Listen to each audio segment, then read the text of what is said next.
Clip number 1008۔ اس clip میں آپ قرآن پاک کی سورہ شعراء کی آیت نمبر 112 سے 116 تک کی تلاوت، ترجمہ قرآن اور تفسیر قرآن صراط الجنان سماعت فرمائیں گے۔ بسم اللہ الرحمن الرحیم۔ ترجمہ: اللہ کے نام سے شروع جو نہایت مہربان رحمت والا ہے۔ قال وما علمی بما كانوا يعملون ان حسابهم الا على ربی لو تشعرون۔ ترجمہ: نوح نے فرمایا مجھے ان کے کاموں کا علم نہیں، ان کا حساب تو میرے رب ہی کے ذمے پر ہے اگر تمہیں شعور ہو۔ قال فرمایا، اس آیت اور اس کے بعد والی آیت کی ایک تفسیر یہ ہے کہ حضرت نوح علیہ السلام نے اپنی قوم کو جواب دیتے ہوئے فرمایا، جن لوگوں نے میری پیروی کی ہے مجھے ان کے کاموں کا علم نہیں اور نہ ہی مجھے اس سے کوئی غرض اور مطلب ہے کہ وہ کیا پیشے کرتے ہیں۔ میری ذمہ داری انہیں اللہ تعالیٰ کی طرف دعوت دینا ہے اور وہ میں نے پوری کر دی ہے۔ اگر تم ان کے گھٹیا پیشوں کو جانتے ہو تو اچھی طرح سمجھ لو کہ ان کا حساب تو میرے رب عز و جل ہی کے ذمے پر ہے، وہی انہیں جزا دے گا، تو نہ تم انہیں عیب لگاؤ اور نہ پیشوں کے باعث ان سے آر کرو۔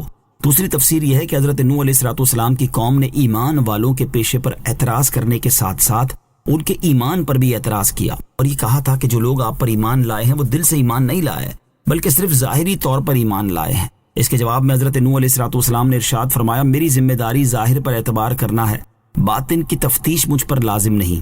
اگر تمہیں ان کے دل کا حال معلوم ہے تو جو کچھ ان کے دلوں میں ہے اس کا ان سے حساب لینا میرے رب عز و جل ہی کے ذمے پر ہے۔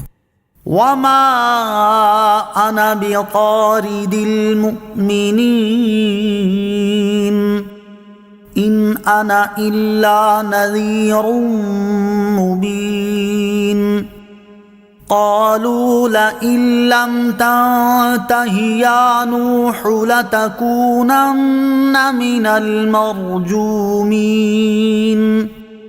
ترجمہ: اور میں مسلمانوں کو دور کرنے والا نہیں، میں تو صرف صاف صاف ڈر سنانے والا ہوں۔ قوم نے کہا، اے نوح اگر تم باز نہ آئے تو ضرور تم سنسار کیے جانے والوں میں سے ہو جاؤ گے۔ وما انا بطارد، اور میں دور کرنے والا نہیں۔ قوم نے حضرت نوح علیہ السلام کی بات سن کر کہا کہ پھر آپ کمینوں کو اپنی مجلس سے نکال دیجئے تاکہ ہم آپ کے پاس آئیں اور آپ کی بات مانیں۔ اس کے جواب میں آپ علیہ السلام نے فرمایا، یہ میری شان نہیں کہ میں تمہاری ایسی خواہشوں کو پورا کروں اور تمہارے ایمان کے لالچ میں غریب مسلمانوں کو اپنے پاس سے نکال دوں۔ تاجدار رسالت صلی اللہ علیہ وسلم کی غریب پروری۔ اس آیت سے معلوم ہوا کہ غریبوں فقیروں کے ساتھ بیٹھنا انبیاء کرام علیہ السلام کی سنت ہے، لہٰذا ہر مسلمان کو چاہیے کہ وہ غریب مسلمانوں سے بھی ہم نشینی رکھے، ان کی دل جوئی کرے اور ان کی مشکلات دور کرنے کے لیے عملی طور پر اقدامات کرنے کی کوشش کرے۔ ترغیب کے لیے یہاں غریب پروری اور مسکین نوازی سے متعلق تاجدار رسالت صلی اللہ تعالیٰ علیہ وآلہ وسلم کی تعلیمات اور آپ کی مبارک سیرت ملاحظہ ہو۔ چنانچہ ترمذی شریف کی حدیث ہے، حضرت انس رضی اللہ تعالیٰ عنہ فرماتے ہیں، نبی کریم صلی اللہ تعالیٰ علیہ وسلم نے یہ دعا مانگی، اے اللہ عز و جل قیامت کے دن مجھے مسکینوں کی جماعت سے ہی اٹھانا۔ حضرت عائشہ صدیقہ رضی اللہ تعالیٰ عنہا نے عرض کی، کیوں ایسا ہو؟ ارشاد فرمایا، مسکین لوگ امیر لوگوں سے 40 سال پہلے جنت میں داخل ہوں گے۔ اے عائشہ مسکین کے سوال کو کبھی رد نہ کرنا اگرچہ کھجور کا ایک ٹکڑا ہی ہو۔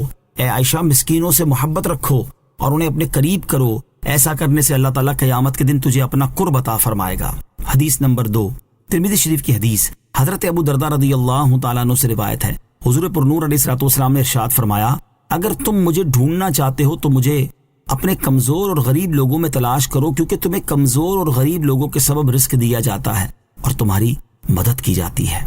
مسلم شریف کی حدیث، حضرت ابو ذر رضی اللہ تعالیٰ عنہ سے روایت ہے، رسول اکرم صلی اللہ تعالیٰ علیہ وسلم نے ارشاد فرمایا، یہ غلام تمہارے بھائی اور خادم ہیں، اللہ تعالیٰ نے انہیں تمہارے ماتحت کر دیا ہے، تو جس شخص کے ماتحت اس کا بھائی ہو وہ اسے وہ چیز کھلائے جسے خود کھاتا ہو اور وہ لباس پہنائے جسے خود پہنتا ہو، اور تم انہیں ایسے کام پر مجبور نہ کرو جو ان کے لیے دشوار ہو، اور اگر انہیں ایسے کام کے لیے کہو تو اس میں ان کی مدد کرو۔ اس طرح کثیر احادیث میں یتیموں اور بیواؤں کی سرپرستی کرنے، مزدور کو اس کا پسینہ خشک ہونے سے پہلے مزدوری دینے، غریب مقروض کو مہلت دینے یا قرض معاف کر دینے کی تعلیم دی گئی ہے۔ اب غریب پروری سے متعلق سید المرسلین صلی اللہ تعالیٰ علیہ وسلم کی سیرت کا عالم ملاحظہ ہو۔ چنانچہ قاضی عیاض رحمۃ اللہ تعالیٰ علیہ کی مشہور تصنیف شفا شریف میں ہے کہ حضور پرنور علیہ السلام مسکینوں کی عیادت فرماتے، فقیروں کے پاس بیٹھتے اور کوئی غلام بھی دعوت دیتا تو اسے قبول فرما لیتے تھے۔ علامہ عبدالحق محدث دہلوی رحمۃ اللہ تعالی علیہ فرماتے ہیں جب حضور اقدس علیہ الصلوۃ والسلام کسی محتاج کو ملاحظہ فرماتے تو اپنا کھانا پینا تک اٹھا کر عنایت فرما دیتے، حالانکہ اس کی آپ کو بھی ضرورت ہوتی۔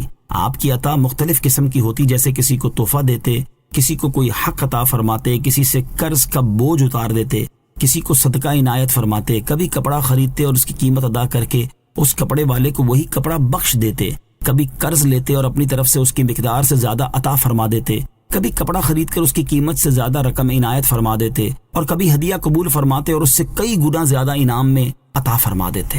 اللہ تعالیٰ تمام مسلمانوں کو اپنے حبیب علیہ الصلوۃ والسلام کی مبارک تعلیمات کو اپنانے اور آپ علیہ الصلوۃ والسلام کی پیاری سیرت پر عمل پیرا ہونے کی توفیق عطا فرمائے، آمین۔ صلو علی الحبیب صلی اللہ تعالی علی محمد صلی اللہ تعالی علیہ وسلم۔ مجھے اپنی اور ساری دنیا کی لوگوں کی اصلاح کی کوشش کرنی ہے انشاءاللہ عز و جل۔